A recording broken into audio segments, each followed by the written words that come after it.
2020년 9월 6일 중고등부 예배를 온라인으로 드리겠습니다. 먼저 기도하겠습니다. 하나님 아버지 감사합니다. 우리가 이렇게 온라인으로 또 하나님 아버지를 알게 하시고 예배하게 하신 것을 감사합니다. 코로나19 바이러스의 상황 가운데 교회 오고 싶어도 오지 못하고 모일 수 없는 우리들을 불쌍히 여기시고 하나님 예배 안에서 큰 은혜로 하나님 함께하여 주시옵소서. 감사하며 예수님 이름으로 기도합니다. 아멘. 우리 함께 기뻐해 찬양하겠습니다.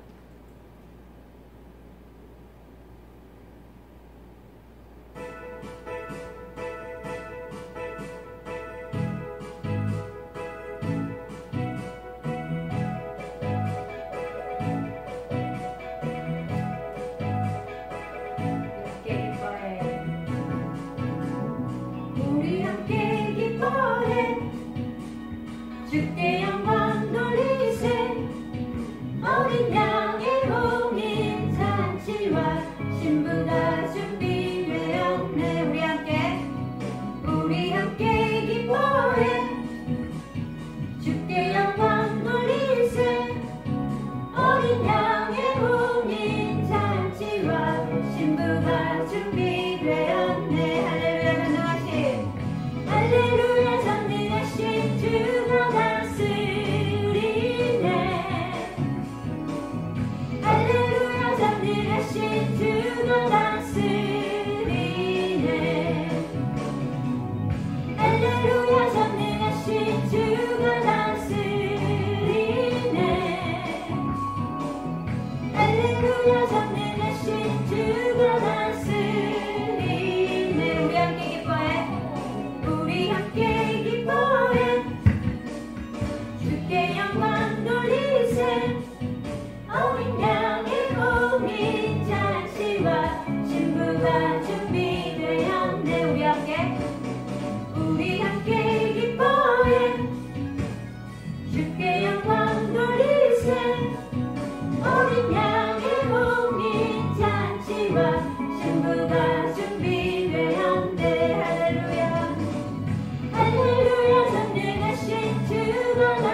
가장 큰 소망 나의 가장 큰 은혜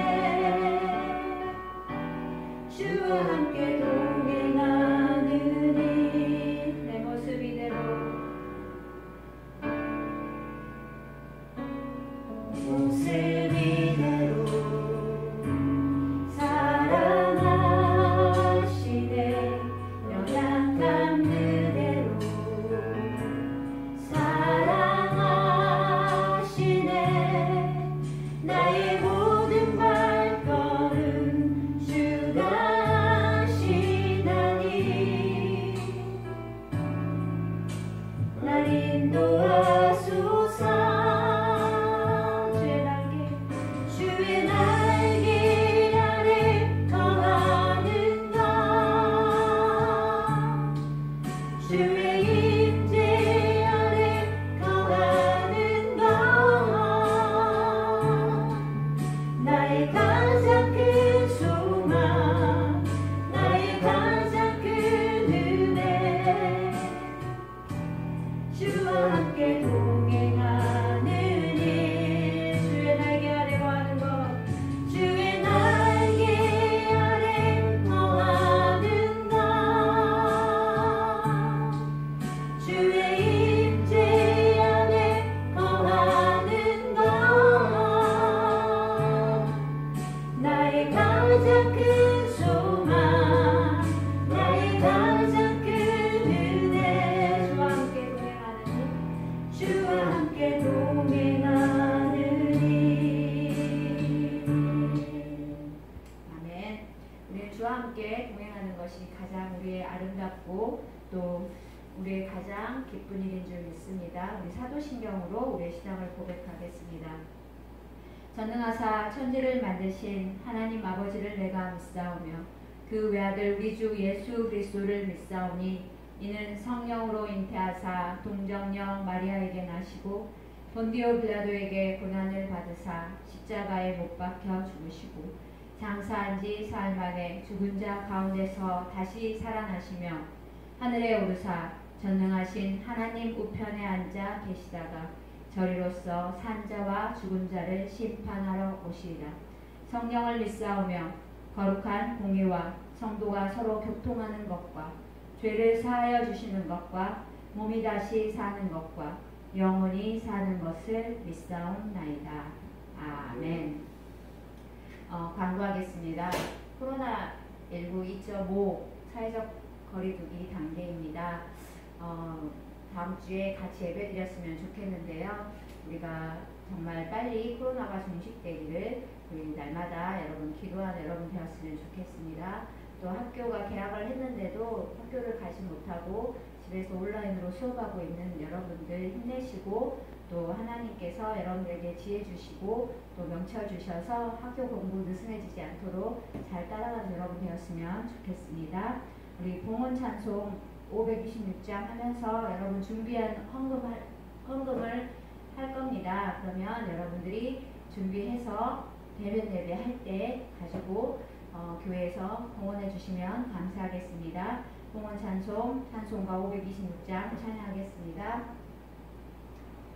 목마른 자들아 다 이리 오라 이곳에 좋은 새 흐르도다 힘쓰고 있음이 없을지라도 이 샘에 오면 다 마시겠네. 아멘. 요 광고 하나 빠진 게 있는데요. 지난주에 영상을 찍어서 보내준 친구가 2명밖에 없었어요. 강세연, 김태희. 그래서 두 학생에게는 소정의 선물을 드리도록 하겠습니다. 또 이번 주에도 영상을 찍어서 여러분들 저에게 카톡으로 보내주시면 제가 추첨을 통해서 다음 주에 발표하도록 하겠습니다. 우리 다 같이 잠깐 헌금기도 하겠습니다. 하나님 감사합니다. 이 코로나 기간 동안에 하나님께서 아버지 하나님 우리를 지켜주시고 붙들어주시는 이 튼튼한 약속을 믿고 우리 친구들 하나님 앞에 예배합니다. 또 헌금으로 하나님 앞에 드립니다. 있는 그곳에서 하나님 늘 지키시는 그 귀한 은혜를 우리 친구들이 날마다 깨닫고 알아가는 시간들 될 수 있도록 도와주시옵소서. 감사하며 예수님 이름으로 기도합니다. 아멘. 오늘 말씀은 사사기 6장 11절부터 16절 말씀입니다. 구약성경 사사기 6장 11절부터 16절 말씀입니다. 다같이 한 목소리로 성경 펴고 읽어보도록 하겠습니다. 시작.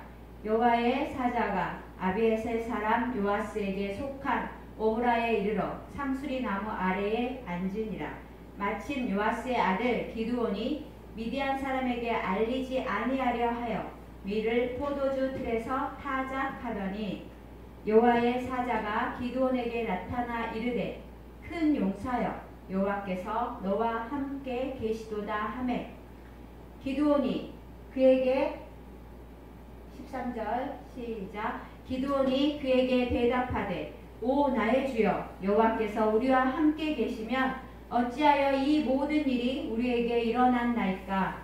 또 우리 조상들이 일찍이 우리에게 이르기를 여호와께서 우리를 애굽에서 올라오게 하신 것이 아니냐 한 그 모든 이적이 어디 있나이까.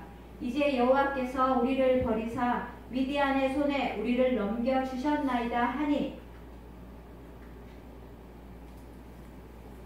14절 읽겠습니다. 여호와께서 그를 향하여 이르시되 너는 가서 이 너의 힘으로 이스라엘을 미디안의 손에서 구원하라. 내가 너를 보낸 것이 아니냐 하시니라.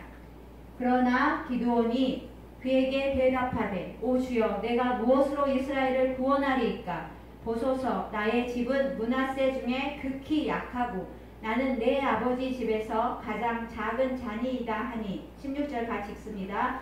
여호와께서 그에게 이르시되 내가 반드시 너와 함께 하리니 내가 미디안 사람 치기를 한 사람을 치듯 하리라 하시니라. 아멘. 최근 몇 년간 오디션 프로그램은 여전히 인기가 있었고 또 많은 사람들의 관심을 끌고 있습니다. 어떤 오디션 프로그램을 보면 멘토들이 자신들이 지도하거나 변화시킬 멘티나 출연자들을 뽑는데 지금 당장 능력이나 외모가 출중한 이를 뽑는 것이 대부분이지만 가끔 어떤 멘토는 우리가 생각하기에 참 이해가 안 된다 라고 생각하는 후보를 뽑을 때도 있습니다. 아직 완성되지도 않았고 실수도 하지만 발전 가능성을 보고 뽑겠다고 하는 멘토들도 있는 것을 볼 수 있습니다. 왜 그럴까요? 아직은 부족한 사람을 다듬어서 비전에서 위대한 가수로 아름다운 미인으로 변화시킬 때 그를 뽑은 안목이 인정받고 그를 키워낸 진정한 실력자임이 드러나기 때문입니다. 그렇습니다. 모든 인생에는 우리 인생에는 가장 위대한 멘토가 계시는데요. 그분은 하나님이십니다. 하나님은 사람을 만드신 분이니까 하나님이 우리의 멘토가 되신다면 하나님 손에만 맡겨진다면 그 어떤 사람도 변화시킬 수 있습니다. 여러분 우리는 구약 사사기의 사사들에 대해서 듣고 있습니다. 사사기가 어떤 거라고 했죠? 죄의 악순환이라고 했죠.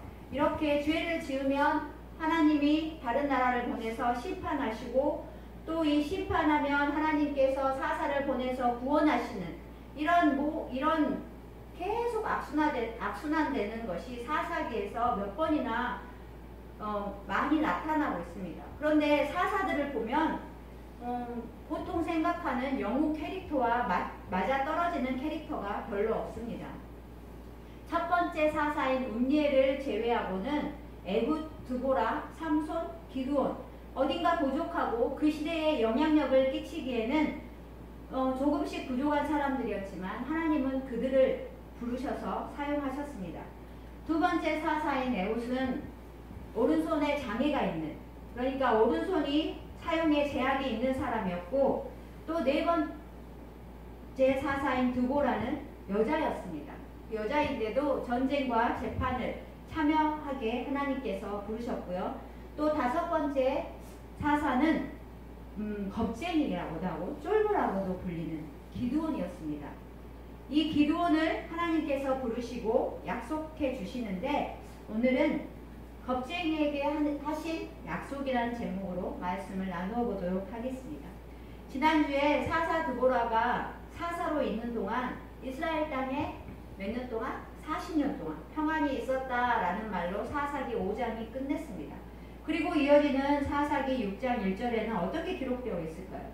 다 같이 읽어보겠습니다. 시작. 이스라엘 자손이 또 여호와의 목전에 악을 행하였으므로 여호와께서 7년 동안 그들을 미디안의 손에 넘겨주시니 라고 기록되어 있습니다.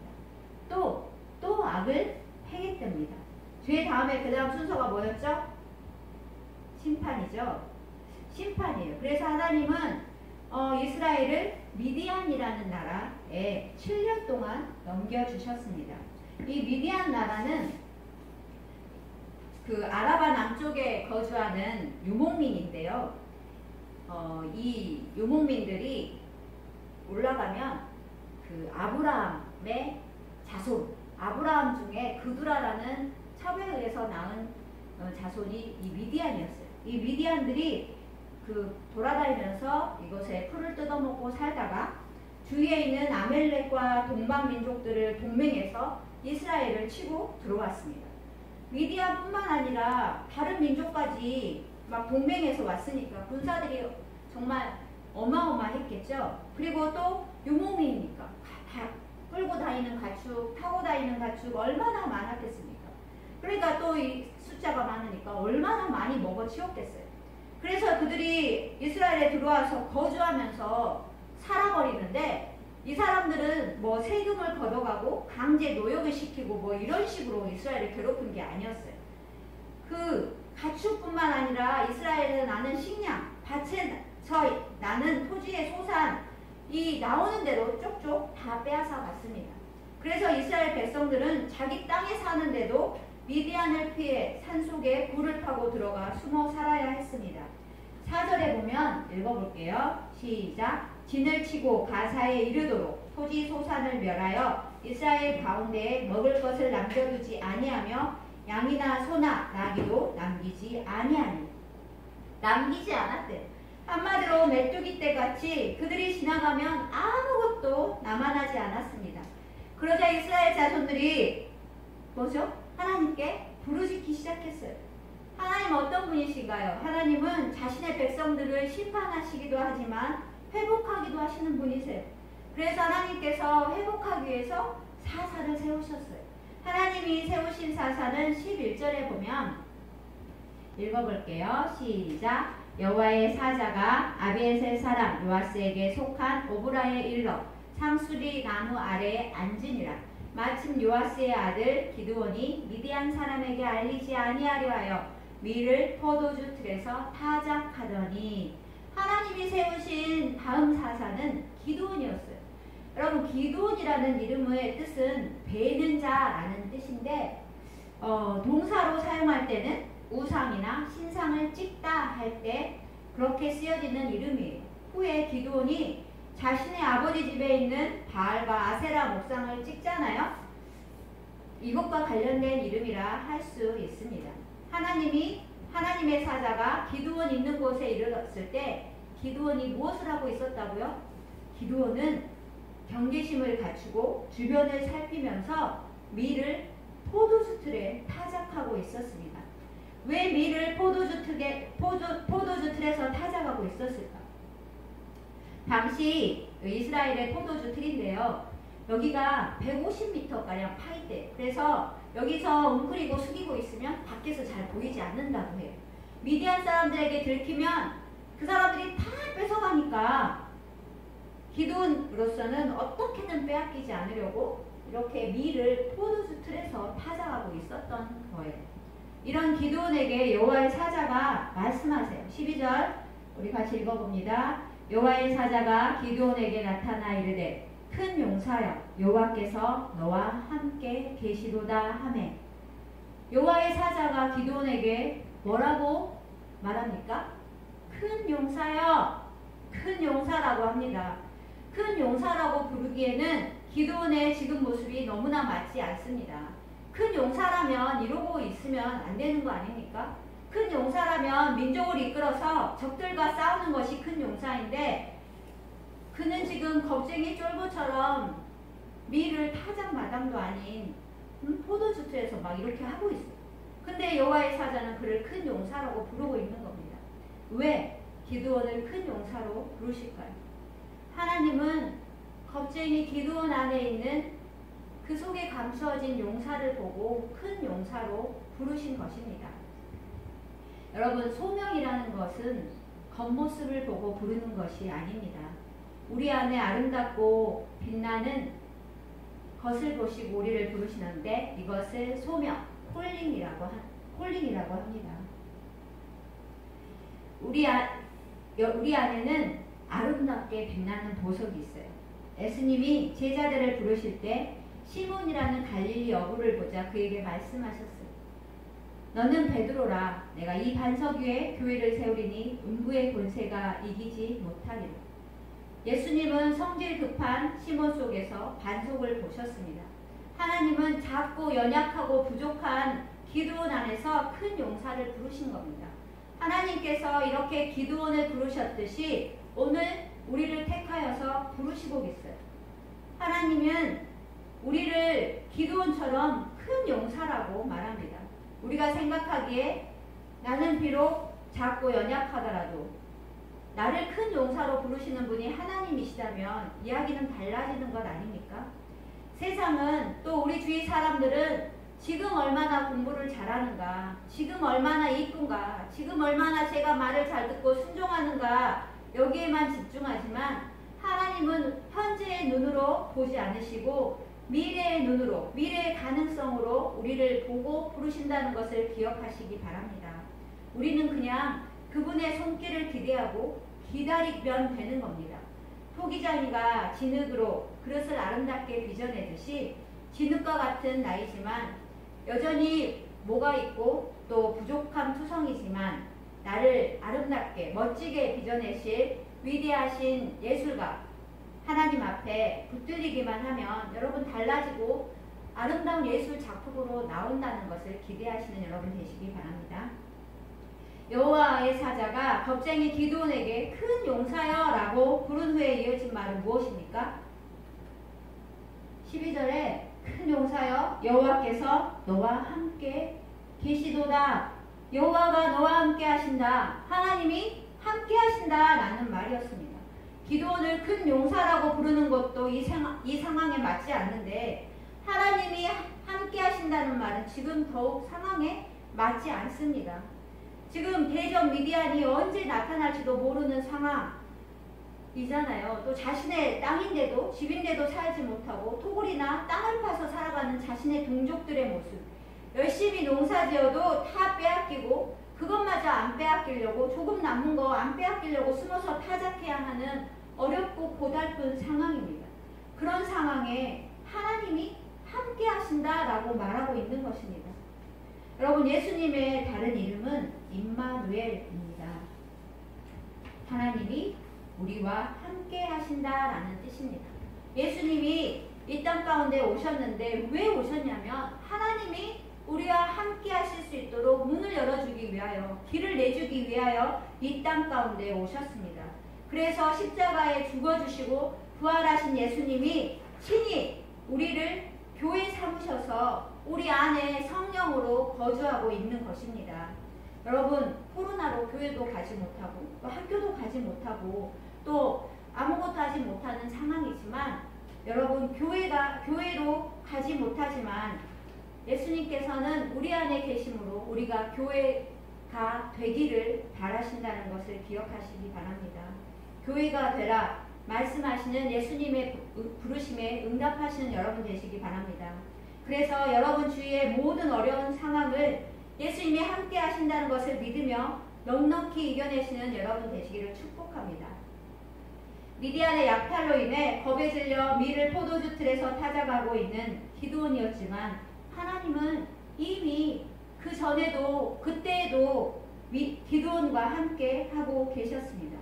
큰 용사여 여호와께서 너와 함께 계신다 라는 여호와의 사자의 말에 기드온이 뭐라고 대답합니까? 우리 13절 다 같이 읽어봅니다. 좀 길죠? 시작. 기드온이 그에게 대답하되 오 나의 주여 여호와께서 우리와 함께 계시면 어찌하여 이 모든 일이 우리에게 일어났나이까? 또 우리 조상들이 일찍이 우리에게 이르기를 여호와께서 우리를 애굽에서 올라오게 하신 것이 아니냐 한 그 모든 이적이 어디 있나이까? 이제 여호와께서 우리를 버리사 미디안의 손에 우리를 넘겨주셨나이다 하니 기드온이 아주 장황하게 말을 해요. 이 말 한마디로 기드온의 말은 하나님이 우리와 함께 하신다면 우리에게 왜 이런 일이 일어났습니까? 라는 냉소적인 대답이었어요. 어찌해서 왜 이적도 없고 하나님이 함께 하신다는 증거가 어디 있습니까? 그러므로 결론은 여호와가 우리를 버리신 게 분명합니다 라는 게 기드온의 대답이었어요. 기드온은 하나님이 함께 하신다면 어떻게 이런 불의한 압조 속에 신음할 수 있는지에 대한 절망감과 무력함을 드러내고 있어요. 그래서 하나님은 우리를 버리셨습니다 라고 반박하고 있는 거예요. 여러분도 혹시 이런 마음 있지 않습니까? 하나님이 함께 하신다면 어떻게 나에게 이런 일이 있지? 하나님이 함께 하신다면 우리 가족에게 이런 일을 어떻게 하나님이 허락하실 수 있지? 나의 상황이 왜 이래? 하면서 하나님 함께 하신다는 이 말에 의문을 가지고 있지 않습니까? 사사기 6장 1절에 뭐라고 대답하고 있나요? 이스라엘 자손이 또 여호와의 목전에 악을 행하였으므로 왜 이스라엘 사람들이 이런 상황에 처했는지 이런 압제 가운데 놓여 있는지 사사기 6장 1절에서 이미 답은 나와 있었어요. 이스라엘 자손이 또 여호와의 목전에 악을 행하였으므로. 그런데 답은 이미 있었지만 기드온은 현실을 바라볼 수 있는 현실에 대한 진단을 할 수 있었지만 자신과 이스라엘 백성들의 영적 상황에 대한 검토는 하지 않았습니다. 지금 하나님의 뜻대로 살지 않은 삶을 반성하기보다 겪고 있는 현실의 어려움을 하나님의 탓으로 돌리고 있는 인간의 어리석음을 볼 수 있습니다. 우리도 그렇지 않습니까? 내가 잘못한 것도 아닌데 코로나가 교회를 자꾸 말하고 하고 교회 다니는 거에 대해서 또 이렇게 죄책감도 들게 하고 또 하나님이 계시다면 이렇게 될까? 라는 생각도 들 때도 있습니다. 그렇지만 우리가 중요한 것은 현실에 대해 진단하는 것도 중요하지만 우리 먼저 각자에게 눈을 돌려서 우리 스스로 영적 상태를 진단하고 회개하고 다시 한번 가다듬어야 할 때라고 생각합니다. 이런 기드온의 대답에 14절에 읽어봅니다. 시작. 여호와께서 그를 향하여 이르시되 너는 가서 이 너의 힘으로 이스라엘을 미디안의 손에서 구원하라. 내가 너를 보낸 것이 아니냐 하시니라.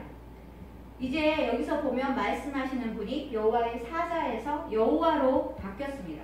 여호와께서 말씀하세요. 기드온에게 직접 너는 가서 이 너의 힘으로 이스라엘을 미디안의 손에서 구원하라. 내가 너를 보낸 것이 아니냐라고 말씀하고 있어요. 여기서 이 너의 힘은 무엇일까요?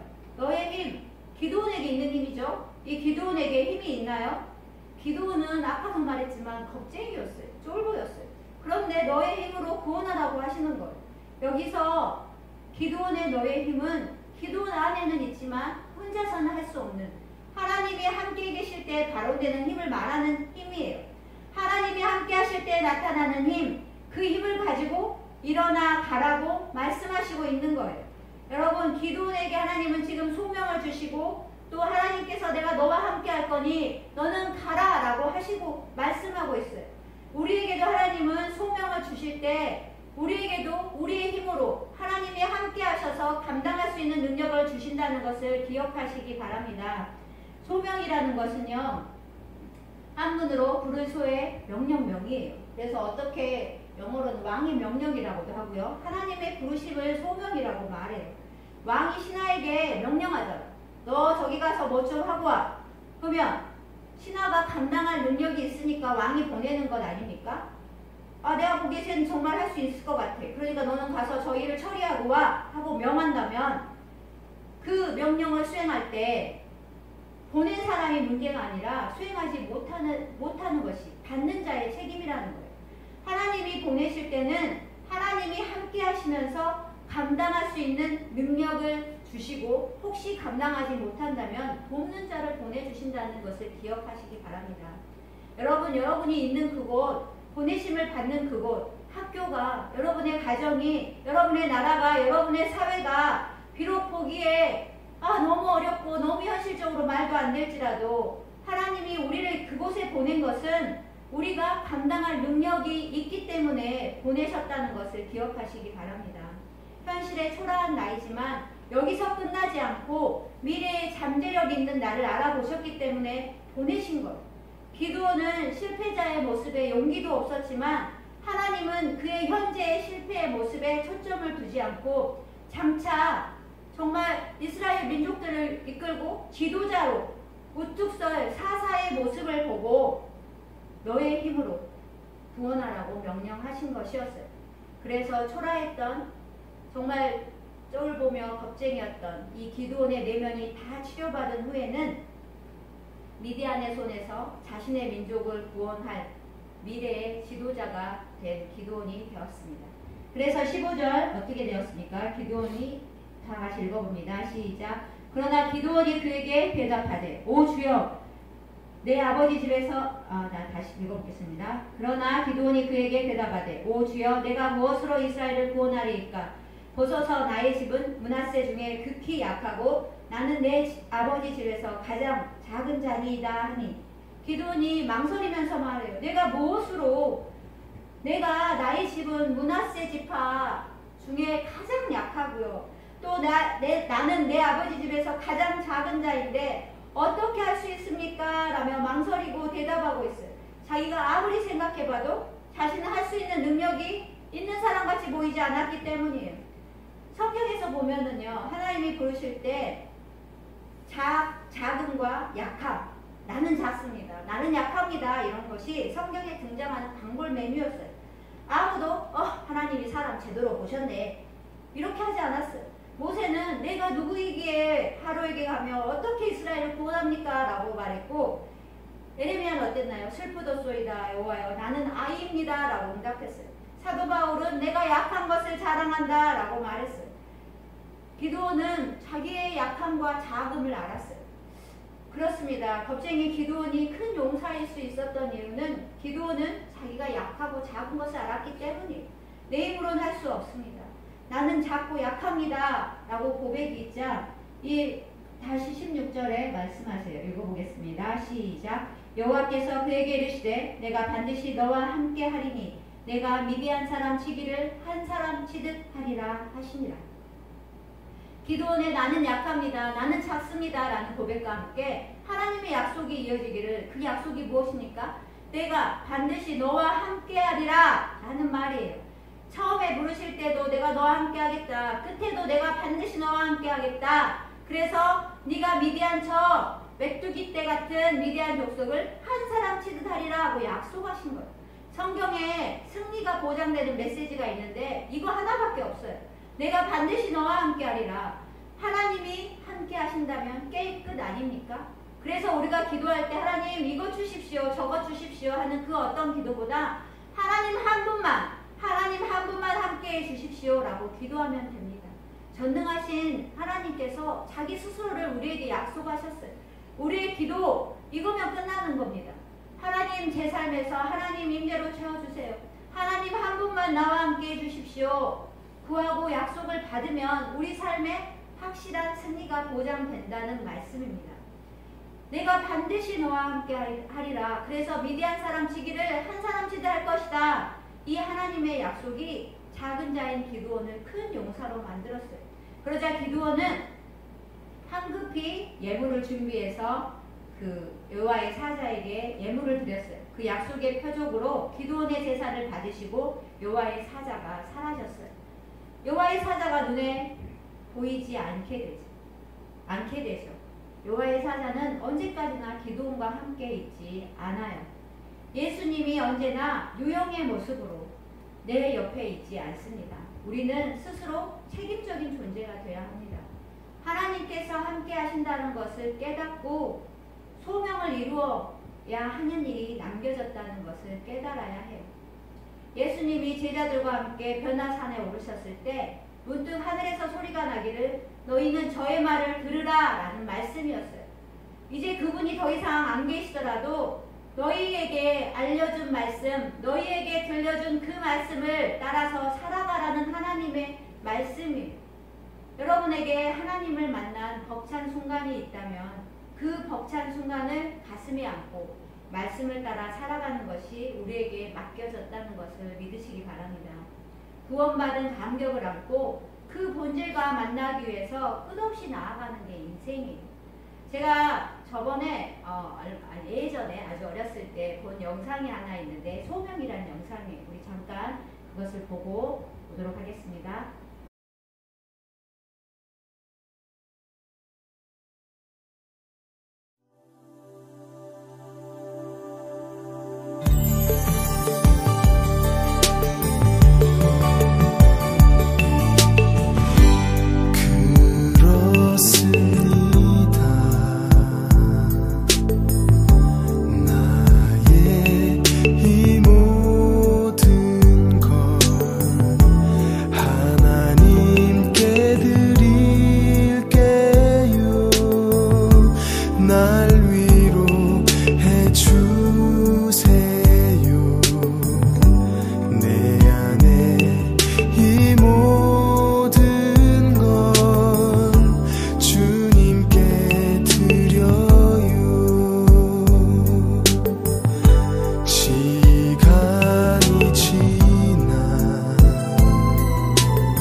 나의 손을 외면하셨나요?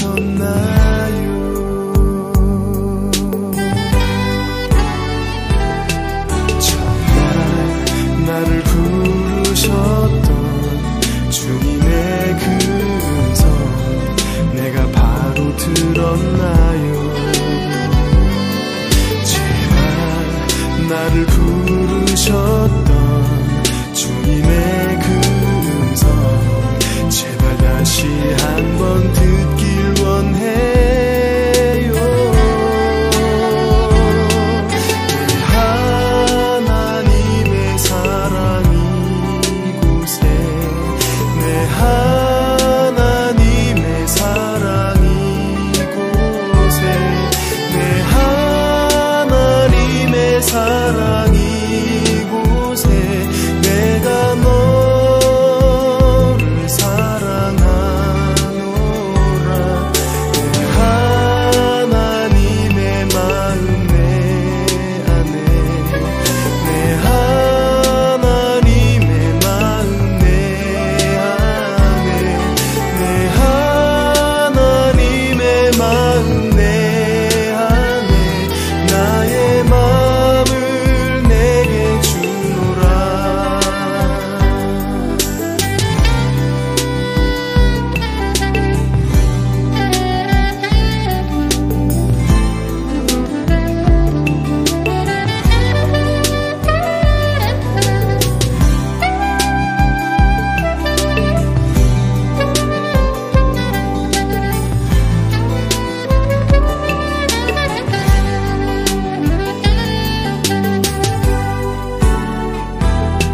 정말 나를 부르셨던 주님의 그 음성 내가 바로 들었나요?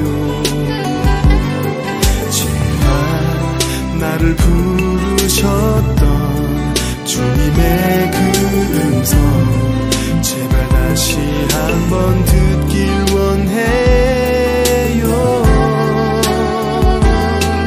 내 하나님의 사랑 이곳에 내 하나님의 사랑 이곳에 내 하나님의 사랑 이곳에 내가 너를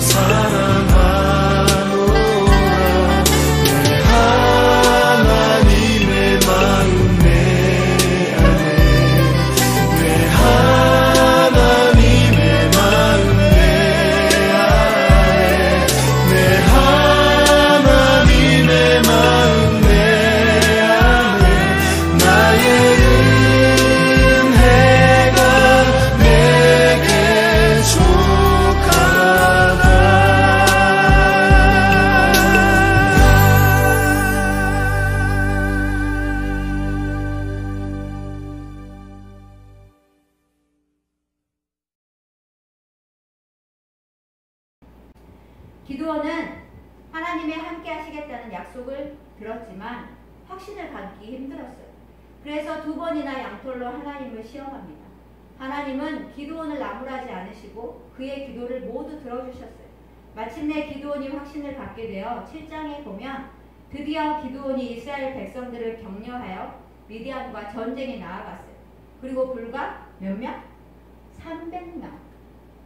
300명의 군대로 미디안 연합군 13만 5천 명을 물리치는 놀라운 승리를 경험하게 되었어요. 여러분 다 어렸을 때부터 들어서 알고 있죠? 한 손에는 나팔, 한 손에는 횃불과 항아리를 들고 여호와를 위하라, 기드온을 위하라 해가지고 몇 대매? 450대 1을 이길 수 있었어요. 전쟁은 사람에게 달려있는 게 아니라 하나님께 달려있다는 것을 보여주셨어요. 전쟁의 주인공은 오직 여호와 하나님 한 분뿐이십니다. 숫자가 아니에요. 군사력이 아니에요. 하나님이 이스라엘 군대 300명을 택하신 것은 그들이 스파르타쿠스 다 알죠? 스파르타쿠스에 나오는 300명의 영웅처럼 날렵하고 용감해서가 아니라 적은 숫자였기 때문이었어요. 산호라면 숫자에 의지하고 싶을 때가 있어요. 그러나 교회의 참됨은 숫자에 달려있지 않다고 제가 누누이 말하고 있습니다. 적더라도 숫자는 작더라도 본질을 올곧게 붙잡고 있는가가 중요합니다. 하나님의 말씀을 가슴에 안고 그 말씀대로 살려고 하는 사람 한 명만 있으면 그 교회는 큰 교회입니다. 그리스도의 지배 속에 있지 않으면 아무리 많은 사람이 모여도 교회가 아닙니다. 하나님의 약속의 말씀을 믿고 빛과 소금 되어서 살아가시는 사람, 그 한 사람이 저와 여러분 되기를 축복합니다. 말씀을 정리합니다. 이스라엘이 또 여호와의 목전에서 악을 행하자 하나님은 자기 백성들을 미디안의 손에 맡겨 심판하셨습니다. 미디안 자손들로 인해 이스라엘 자손들이 너무 힘들어서 여호와 하나님께 부르짖었어요. 하나님이 사사를 택하시는데 겁쟁이 쫄보 기드온을 부르신 거예요. 그 기드온을 부르셔서 내가 반드시 너와 함께 할 것이다 하면서 자기 자신을 약속하셨어요. 기드온은 함께 하시는 하나님의 약속을 믿고 450대 1의 전쟁에서 대승을 거두었습니다. 여러분, 우리의 승패는 하나님에 대한 신뢰에 달려있는 것이지 우리의 크고 작음에 달려있지 않다는 것을 믿으시기 바랍니다. 그래서 현재 어려운 상황, 지금 뭐 나라가 시끄럽고 교회가 어렵고 교회가 시끄럽고 믿는 사람들, 목사들 바라보면서 현재의 상황만 진단하지 말고 우리 스스로 우리의 영적인 상태를 회개하고 낮아져서 매 순간 하나님의 임재 안에 살기를 기도하며 그 약속을 믿고 살아낸다면 하나님의 큰 역사의 프로그램에서 우리는 당당히 캐스팅될 것입니다. 이를 위해 예수님은 우리를 위해 십자가에 죽으셨고 부활하셨습니다. 우리 안에 우리가 그냥 혼자 있는 게 아니잖아요. 우리 안에 예수 그리스도의 생명이, 예수 그리스도의 흔적이, 예수 그리스도의 부활이 있습니다. 현재의 모습으로 우리를 보지 않으세요. 하나님은 우리 안에 있는 예수의 생명을 보고 우리를 부르시고 우리와 함께 하신다는 이 사실을 기억하시고 어려운 상황에서도 내 모습 이대로 부르시고 함께 하시는 그 예수 그리스도를 믿으며 일주일 동안 승리하시는 여러분 되시기를 축복합니다. 기도하겠습니다. 사랑의 하나님 아버지 감사합니다. 겁쟁이 기드온에게 함께 하시겠다고 약속하신 그 하나님의 약속이 우리 안에도 우리에게도 늘 함께함으로 주님 이루어지고 있는 줄 믿습니다. 하나님, 지금 상황은 아주 어렵습니다. 앞으로 언제까지 이 상황이 계속될지 어려워질지 우리는 알지 못하지만 주님, 그 함께 하신다는 그 약속으로 교회가 되어서 하나님을 예배하며 또 이웃을 사랑하는 귀한 교회로 살아가는 우리 친구들 되게 하여 주시옵소서. 날마다 힘을 주셔서 하나님의 약속을 잊지 않고 또 하나님의 약속을 믿으면서 하나님의 위대한 프로그램에 참여할 수 있는 귀한 친구들로 커갈 수 있도록 주님 도와주시옵소서. 감사하며 예수님 이름으로 기도합니다. 아멘. 우리 주기도문으로 우리의 예배를 마치겠습니다. 하늘에 계신 우리 아버지여, 이름이 거룩히 여김을 받으시오며 나라가 임하시오며 뜻이 하늘에서 이루어진 것 같이 땅에서도 이루어지이다. 오늘 우리에게 일용할 양식을 주옵시고 우리가 우리에게 죄 지은 자를 사하여 준 것 같이 우리 죄를 사하여 주시옵고 우리를 시험에 들게 하지 마시옵고 다만 악에서 구하옵소서. 대개 나라와 권세와 영광이 아버지께 영원히 있사옵나이다. 아멘.